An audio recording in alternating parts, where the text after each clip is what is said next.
Hi, Frank. This is Lois Sandstegard, and I'm here with Frank Wagner. He is a coach with Marshall Goldsmith, does stakeholder-centered coaching, and has been instrumental in coaching some of the key CEOs around the world, and uses a methodology that has been proven to be incredibly effective. And so I wanted to have Frank begin by sharing a little bit about who he is and how he came to do what he's doing. So Frank, tell us a little bit about yourself. Well, I got my start in the academic world, getting a PhD, and my initial plans were to be a university professor. And in fact, just this past weekend, I kicked off a cohort MBA program. This is people that are fully employed. They come in fundamentally for weekend classes. And I'm kicking off a new cohort that will be together for 15 months, taking one class at a time. So I still do some academic work. Yet when I started, Marshall Goldsmith was also one of the PhD candidates. We taught together at Loyola Marymount University in Los Angeles and then became business partners. So our career really started as trainers. And for then a couple of decades, we did nothing but leadership training. In that time, we would be working with leaders to give them feedback based upon 360 feedback, sitting down one-on-one and doing goal setting and action planning. Yet that was the extent of, if you call us a coach, what we did. Then around 1999, Marshall really came up with this amazing, elegant, sophisticated, effective coaching methodology in terms of working with effective leaders, and asked me to be involved in that at the beginning, and then eventually asked me to overall be in charge of the design and training of other people to coach like him. So I've been doing that literally since about, let's just say 2000. Still do training. I'll be doing some next week. Yet the focus now is on coaching either individuals or executive teams. So Frank, when you work with leaders, I know one of the things that Marshall speaks about is he coaches successful leaders. And so people who are already successful at what they do. But why do successful business leaders need a coach? Well, by the way, everyone could use a coach. It doesn't matter what your level of success is.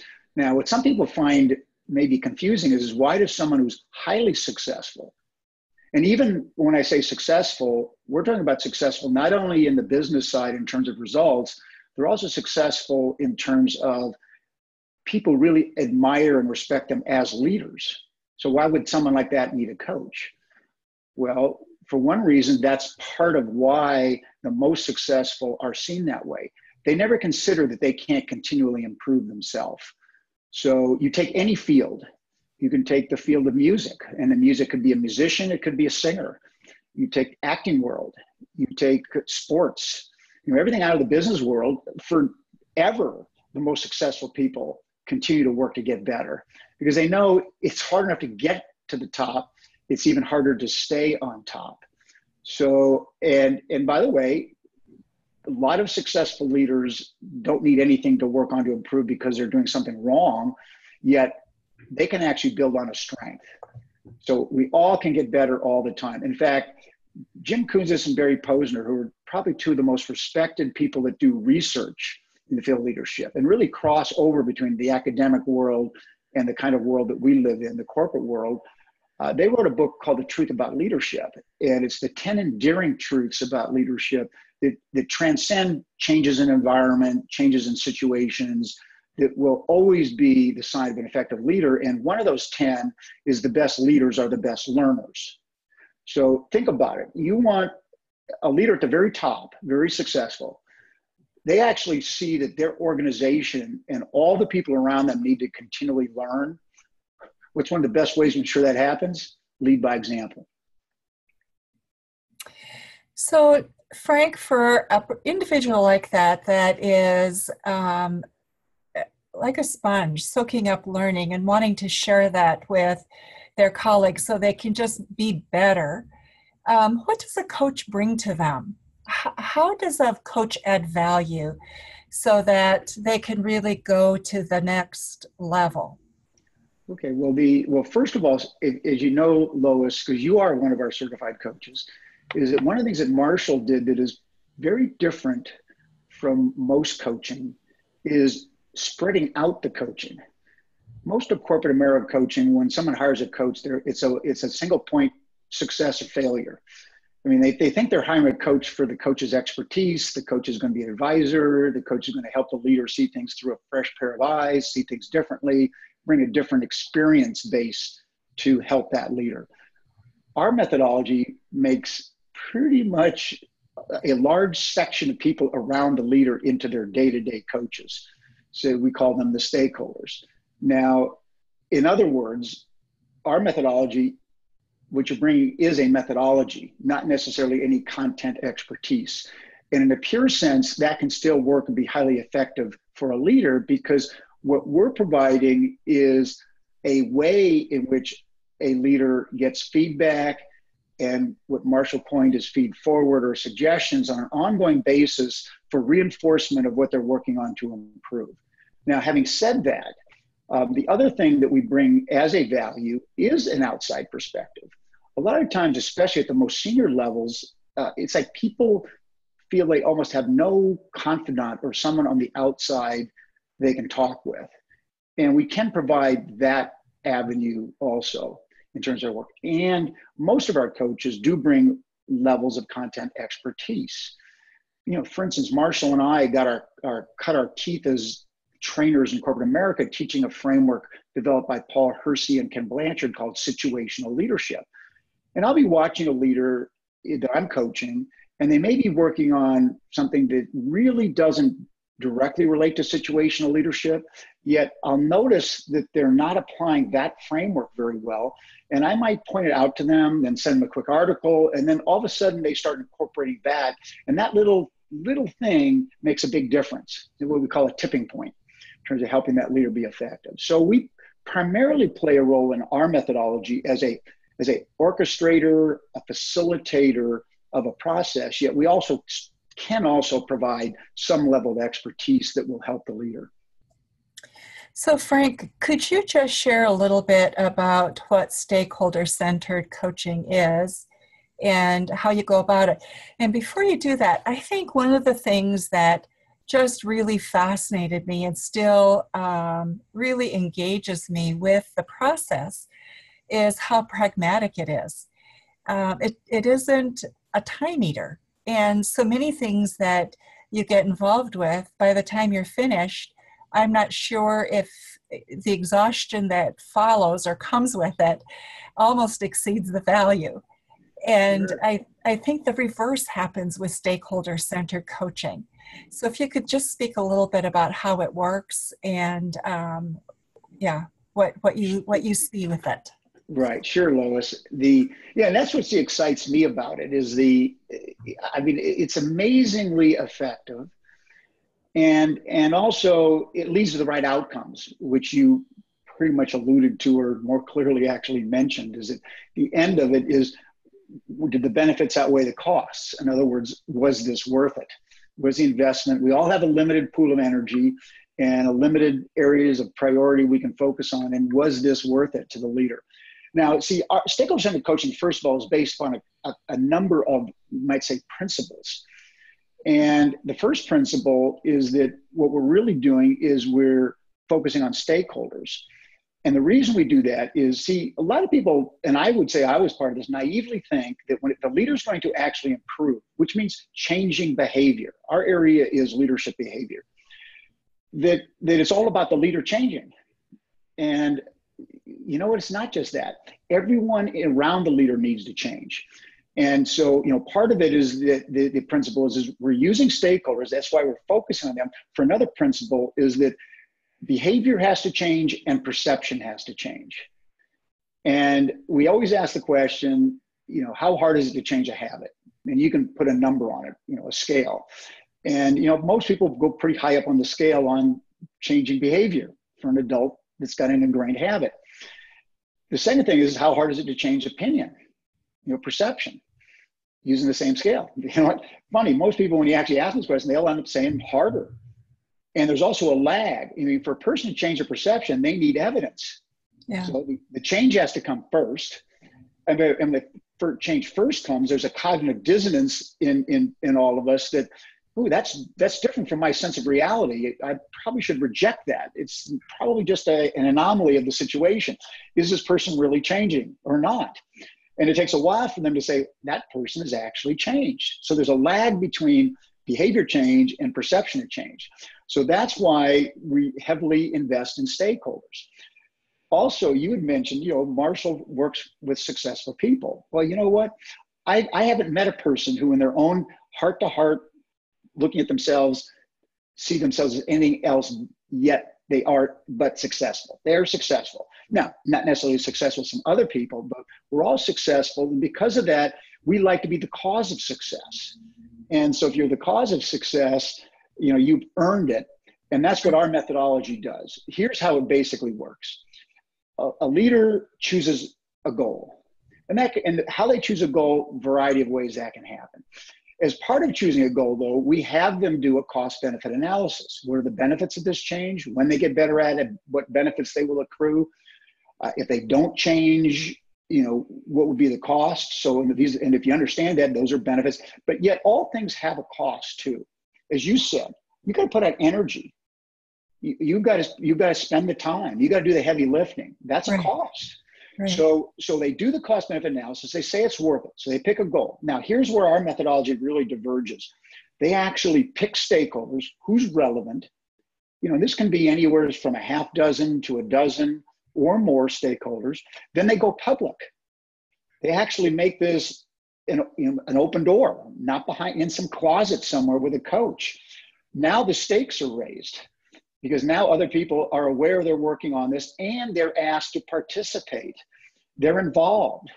And guess what? A stakeholder would like to be successful too. So they want to help this leader be effective. So now we have a team effort. The leader uses these stakeholders to actually give suggestions on the goal. And then we build an action plan fundamentally based on stakeholder input. So now we've got a much more active involvement of a cast of characters as opposed to just a coach working with a leader. And then the rest of the process is simply the process of sharing the goal and the plan. So now the stakeholders know what to look for. And then it's the follow-up. How much does a leader implement their plan, follow up with their stakeholders, check in, how am I doing? Any further suggestions? We put them through charm school on not to be defensive in these conversations, to say thank you, work with the coach, implement their plan. And then finally, the only other thing that makes us different is measuring results. It's what we call a mini survey. Now, the mini survey is a little bit more elaborate in this, but for the argument here, the most important question is leader's stakeholders are asked on a -3 to +3 scale. That way, the middle choice is 0.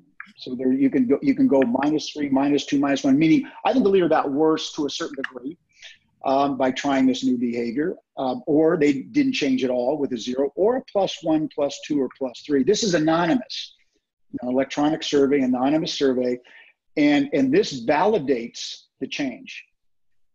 And I love this because it gives the leader credit. The leader, in the eyes of others, have said they got better. And also then when they share their results, not all the details, but they share results that I appreciate you for all of your responses that I got better. The stakeholders feel like, wow, I contributed to this thing because they benefited from this change in the leader's behavior. So that's stakeholder-centered coaching in a simple form. Frank, part of what you're saying with that just, I think, resonated with me was I've been a part of organizations and worked with teams and leaders.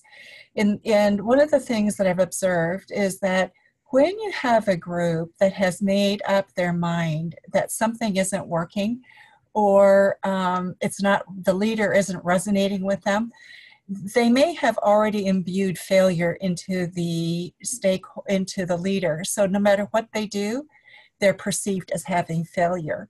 And what I love about the mini survey is it forces them to make an evaluation as to whether or not there's improvement. They can't just have this value judgment that they hold on to for any period of time that says this person can't succeed.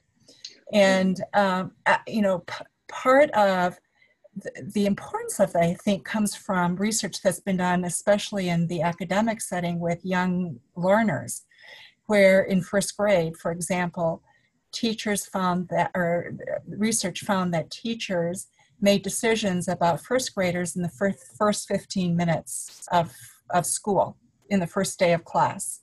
And that then carried with that student that label for the next 6 years. It took 6 years to effect some change.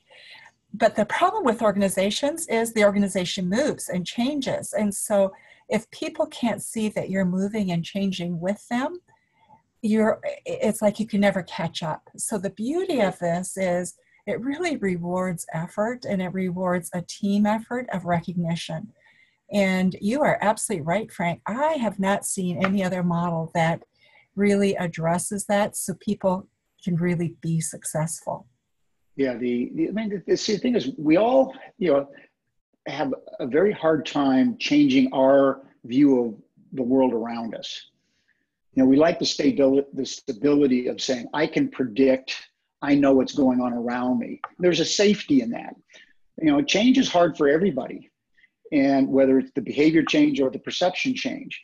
And see, if you look at what we do in stakeholder-centered coaching, if you describe what we do, is we help leaders achieve a sustainable, long-term positive change in behavior. And here's the key part, that's recognized and acknowledged by others. So there's that acknowledgement part, which, by the way, if I say, Lois, I used to think you weren't that good of a listener. I'm not saying you're the world's greatest listener now, but I do believe you are becoming a very effective listener. I'm voicing to myself that reinforcement that I'm changing my perception of you. Right. And that's why, it's such a systems approach to change that Marshall came up with. Right. And it's that acknowledgement, isn't it, that makes all the difference, because until we verbalize it, we don't internalize it. Mm-hmm. So are there any times when it doesn't work, when you look Sure. at a situation, you say, you know what, there are people for whom coaching simply won't work? Mm-hmm. Yes. Yeah, there's a lot of people. Well, first of all, our methodology is around behavior change. Now, again, that doesn't mean that the goals themselves are specified as behavior. The very first assignment I did, and we were making this up as we went. I mean, Marshall asked me to coach in this Agile Technologies had just split off from HP. They wanted sort of the top 24 people, and this 24 wasn't just by the organization chart. It was considered to be the people that they thought would bring Agile to the next plateau and be successful. And in fact, one of these was a young guy in his 30s that I was asked to coach. And he worked on treating people with respect. That was his goal. Well, treating people with respect is not a goal, it's an outcome. And, people, because your behavior can you could behave in a certain way to two people. One found it very disrespectful, another couldn't care less. So what are the behaviors that lead to this treating people with respect? So we're working on leadership behavior. Now, so in other words, if leaders, first of all, working on something that's not really a behavior, or relating to that aspect of leadership, our methodology isn't that relevant in terms of what we do. The other thing is we cannot change people's fundamental nature. So for instance, ethics. If someone is doing something unethical, this isn't going to help in terms of what we're going to be doing. And the other thing where our methodology does not work is if someone really is, I hate to say, I'll just use the word, a bit delusional about themselves. They have very little self-awareness. So number one, they don't blame anything but the environment and everyone else for their problems. This isn't going to work with them. They see other people as a problem. I'm not the problem in terms of what I'm going to doing that I need to change. And so, those kinds of people, it's not going to work.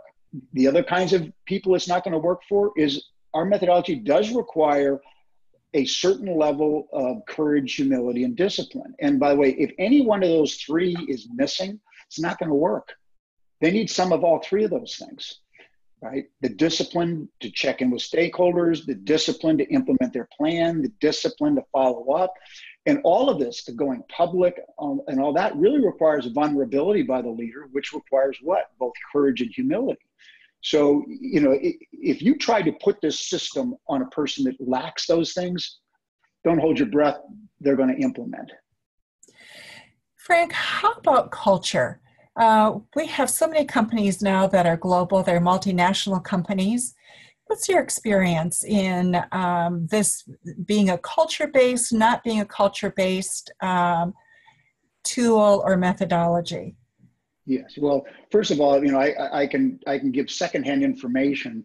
Marshall Goldsmith literally has been all over the world. Now, maybe he hasn't done a workshop on Antarctica yet. Just about every place else he's been, Yeah. and this methodology works everywhere. Yeah. Now, I'll just speak from my personal experience. I've coached a number of Asians, for instance, Japanese, Chinese, Singaporeans, Malaysians. So I've got personal experience there. I've coached Europeans, a number of Europeans. I've helped bring this methodology into the UN in terms of UNICEF, with many cultures represented there, and it works. Now, when I say it works, it requires nuanced changes given an awareness of culture. Because culture is actually not that hard to explain. Culture is fundamentally, now I'm just giving short change treatment to this here, is that you understand a culture by what gets rewarded and what gets punished.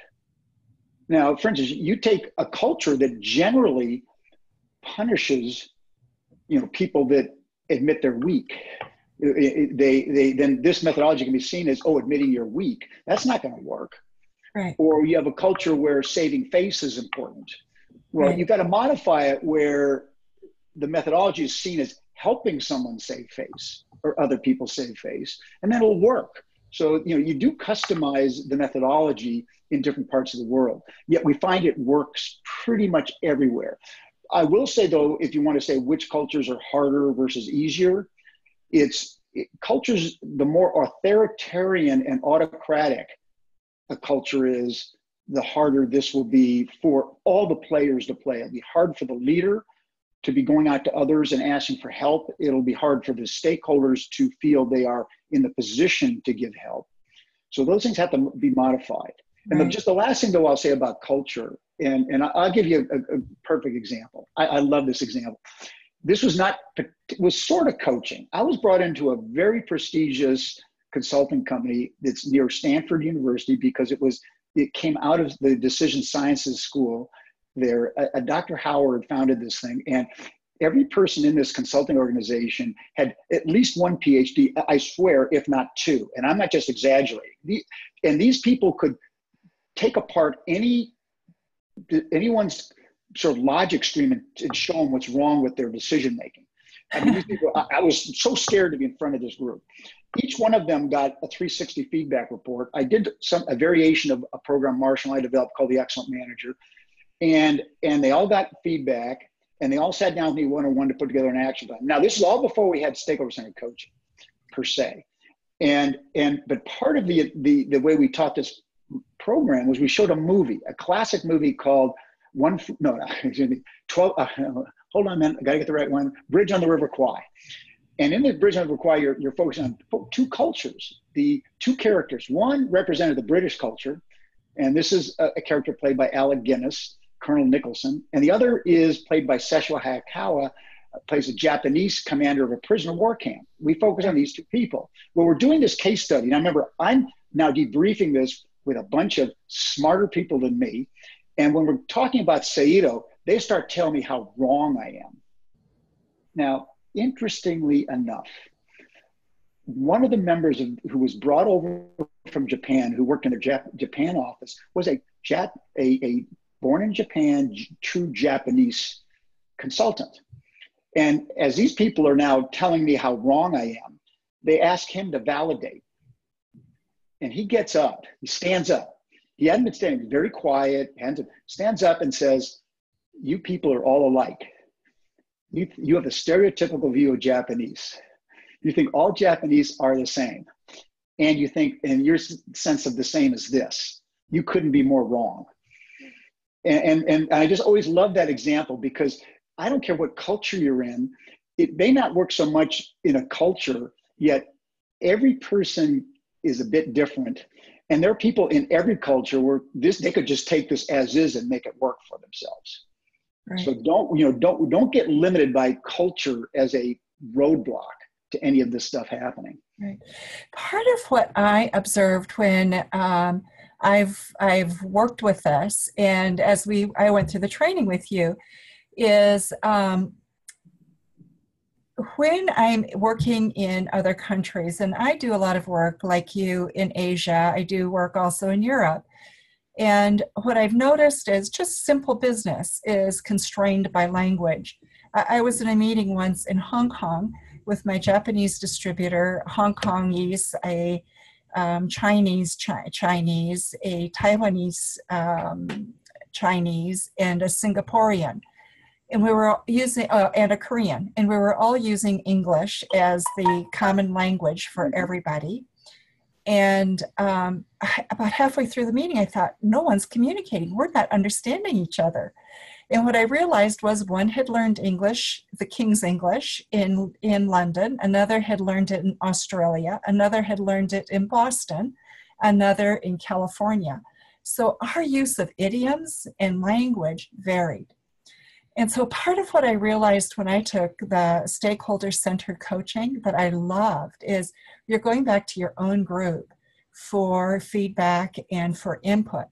So you're ostensibly of similar mind and culture growing. You may be fitting it into a larger cultural context, but your immediate growth and development will be within the context of the group with which you have familiarity. And so it helps us become, exceed language, I think, and culture. And that's part of what I love about it, because you don't have to be limited by that. See, you've got that great awareness, Lois. That's why we like having people like you in our network as coaches. Well, thank you. You know what? Any one last piece, if somebody is watching this and is on the fence thinking about coaching, any last bits of wisdom that you would like to impart to them about why they might really want to seriously consider a coach? Well, first of all, I'd mentioned earlier that when you asked the question about, well, does this work for everybody, or are there people that, this is not going to work with? And as part of my answer, I mentioned courage, humility, and discipline. Yes. Is if that's just a muscle, those are, let's say, 3 muscles that you want to exercise. This is a great methodology to allow people to exercise those muscles. So, it's like, how do you build your reputation? And I think most people would like to be seen as both courageous, humble, and disciplined. And this gives people an opportunity to practice that with them. And again, even if they're good at this, get better at it. Yeah. And again, the other thing too is, again, one of the basic wisdoms about leadership and influence is the power of example. And so, number one, it helps leaders achieve that. So, I actually never really care what a leader is actually working on in terms of their stated goal. For that reason is, number one, a benefit they're going to get is seen as being better at those things than they were before. And the impact that other people are also going to be changing, giving credit to what's going on. And it changes the relationship, because like every muscle, you don't use it, it atrophies, you use it, it gets stronger. And when we talked about communication just now, Lois, is that we're all having to give each other feedback, or at least we need to.